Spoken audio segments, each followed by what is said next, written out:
Welcome to the TCA's Year 7 lesson about Thomas Becket. You should have already completed a starter activity as part of your team's live introduction. Let's make a start on the lesson. Remember to pause this video where I ask you to in order to complete the tasks. Here is today's title. Please write the title and the date into your books. The title is Who was responsible for the death of Thomas Becket?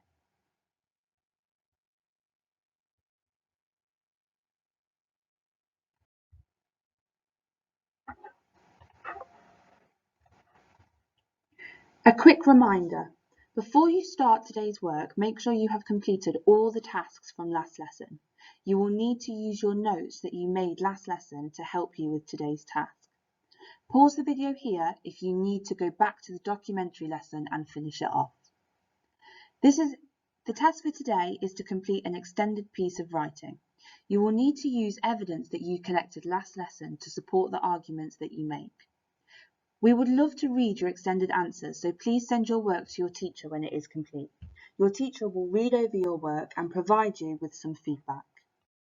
In today's lesson, you are going to do some extended writing. The question that you are going to be answering is who was responsible for the death of Thomas Becket? The key part of this task is to identify and explain who is responsible for the death of Thomas Becket. On the screen, I have told you how to structure the paragraphs and what to include in them. I will now go through this and tell you how to approach this writing task and what is to be included in your paragraphs.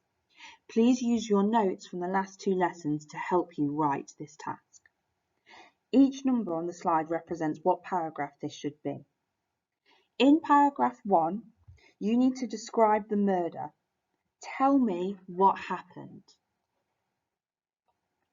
How did Thomas Becket die? Talk about how the knights approached the Canterbury Cathedral and how they attacked Thomas Becket. Use lots of descriptive language. You can make this really gory.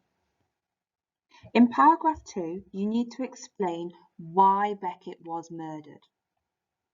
For these paragraphs, use your notes that you have collected over the past two lessons. Think about why was Becket murdered? What position did he hold before this?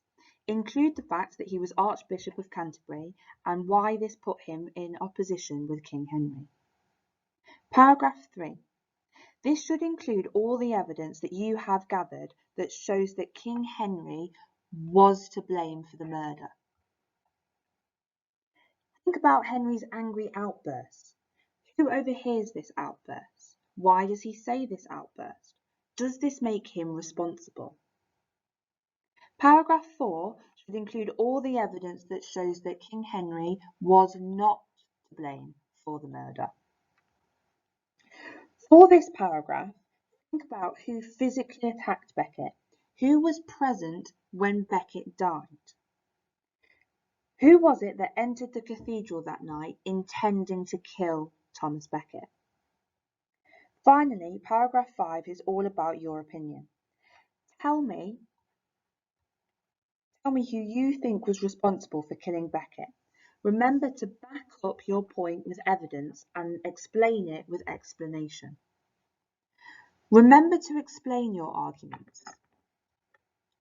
This is something that we need to keep working on as it is a key skill in history. On the next slide, there will be an example of how to explain and include it into your paragraphs. I will talk through this in a moment. This example shows you how you can develop your answer and strengthen your arguments by explaining the evidence. We are going to develop our skills that we will continue to use throughout your school life, especially in history. The paragraph that we are going to be looking at is all about the evidence that shows that King Henry is to blame for Becket's murder. Here is the example paragraph. Some people blame King Henry for the death of Thomas Becket. One piece of evidence to support this is that it was King Henry who angrily shouted in front of lots of people, including the knights, that Becket was a traitor. Here you can see that I have included the evidence that shows us that King Henry is to blame. Now we need to strengthen our argument and we need to explain why this particular piece of evidence shows us that King Henry is to blame. I have done this in red below. This shows that Henry was to blame because if he hadn't have done this, the knights never would have acted on his words. It was Henry who started the situation. As you can see, I have explained why Henry's angry outburst led to the knights overhearing him and then acting on his outburst. This shows that whilst King Henry didn't physically kill Becket, it was his actions that make him responsible. When you are doing your paragraph on why Henry wasn't to blame, think about this. Think about who was physically present in Canterbury Cathedral and who physically attacked Thomas Becket. Please take your time with your piece of extended writing and really try your best. On this last slide, I have got the structure again and some sentence starters.